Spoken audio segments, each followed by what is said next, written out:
norwalko kado pimi ngope biro nyulai komwa Bera poi to twal wakame tia winya anabedo tino me amara to twal man James Lela Juda en me tikedo da hichawane luak melao tie wuno nengo loka me alokini na tinini awango yijoke ne to twal we hami winge ya jakimer ni awango yijoke ne to twal. So mwami tuko botini amane peangyo ka jo winyo radio amean unuatia winyi London kan pangyo ka en program achielo no no luak melao ke we hami wingene ngo amea woro amoyo kobo kai winyo una ber baloro peye andog yao beda yom ni Honorable Minister Bero Bino Ichawai Gome Ekate meyewa agam eno nutia dugo ka report a mejo laro both president Honorable Betty Amoy peo bini debate a mejo koni one peo laro lo one peo mi wachawa mego yu gym opoche sorry pi moderator Mr. Wang sorry lao yigyo wang tutwali komi ento anamito de yo chwin lao ne peo bedo bal presenter unyo moderator mano lobo order ameo yai bod minister ne pea mito gamma penyoro pieneno bino meduogo ka report peo bini debate, peo bini discussion. Dan kai winyo reporter me Honorable Betty Amoy mio aworo ne.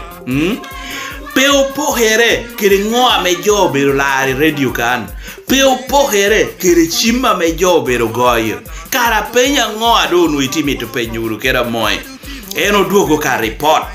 But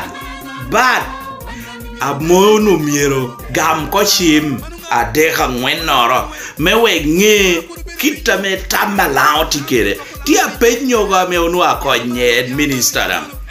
ento ilokera woro balo no peye ilokera woro ogonyo jama pola petwere pien jo ame wurna habot president ti jo kera me oduogo teberu dwanyo koboko teberu gogono kona eta moi awuro o mio explanation na chill a bear anu yomo ya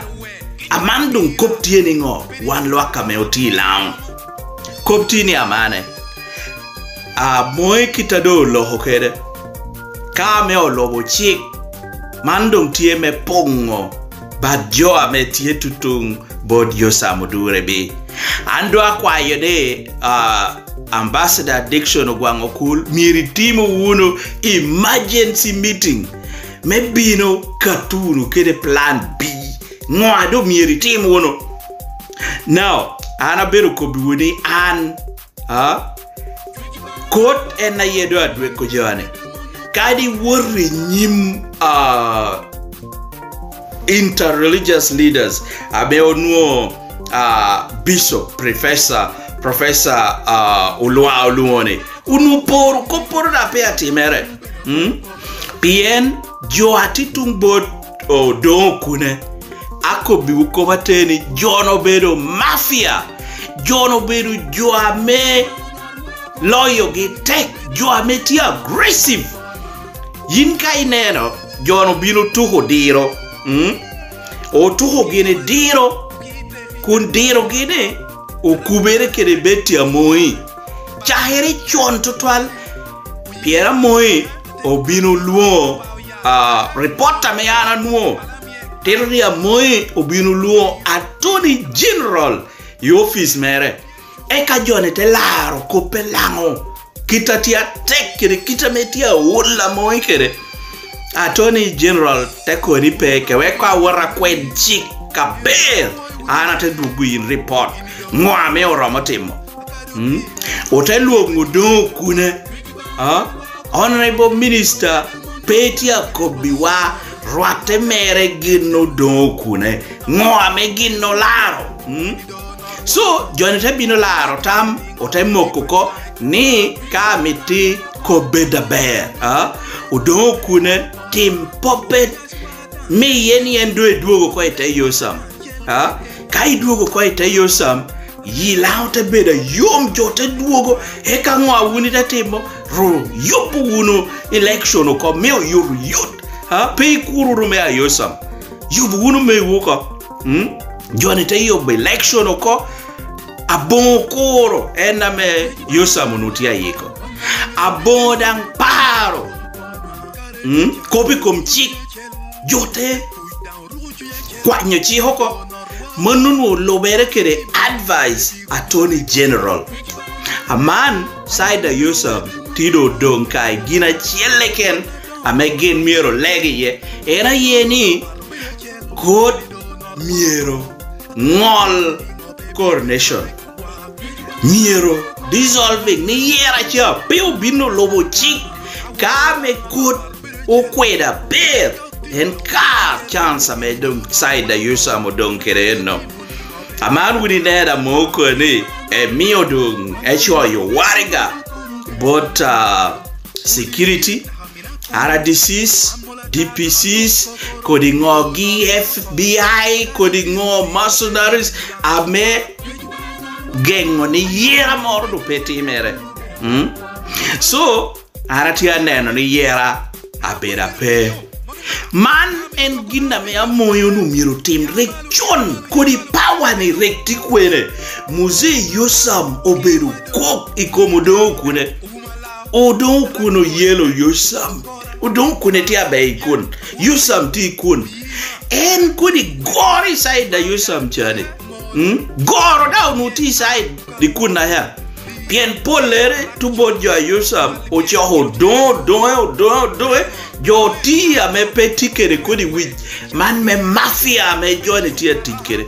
joni ti aggressive joni ti ngej me yobo propaganda joni ti atiche ginoro ke ken chenne da ti bodgi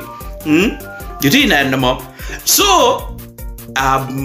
en kodi goro no ingio mo en ngome omio obino la president oborre da endo bedo kisha ape lwenyu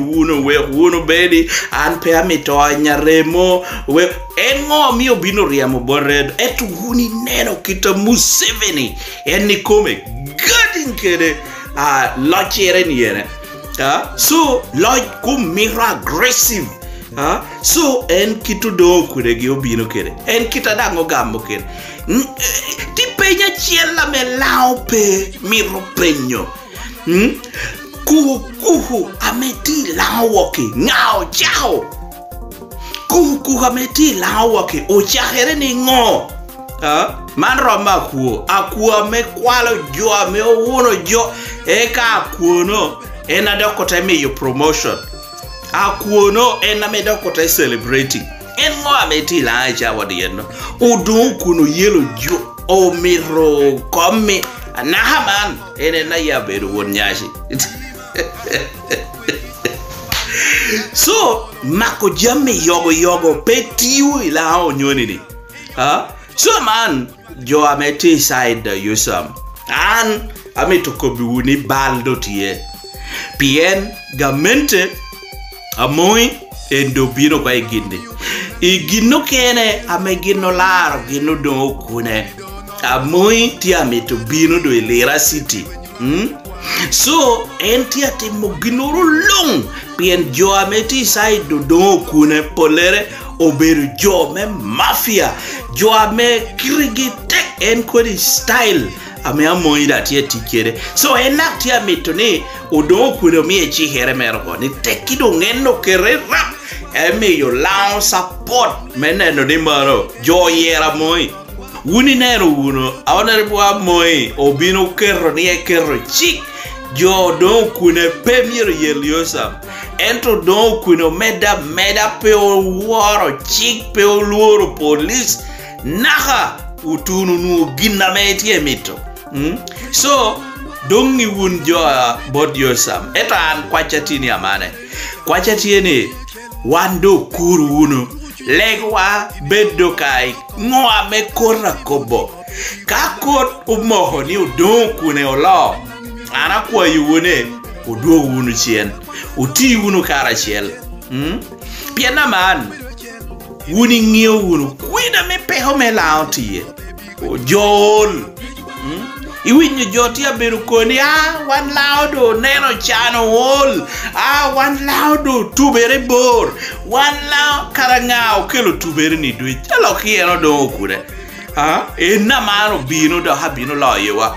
so ara koni o jolo amoko buginoro kobni luak melao miero dongo nen ni okanyo gini udong kune akadi mito nyupe mito kanyo uno do kune kita me job me o yam o kanyo kira moi beti so iloki me wane da do amaro beda manno ene miero do kanyo uno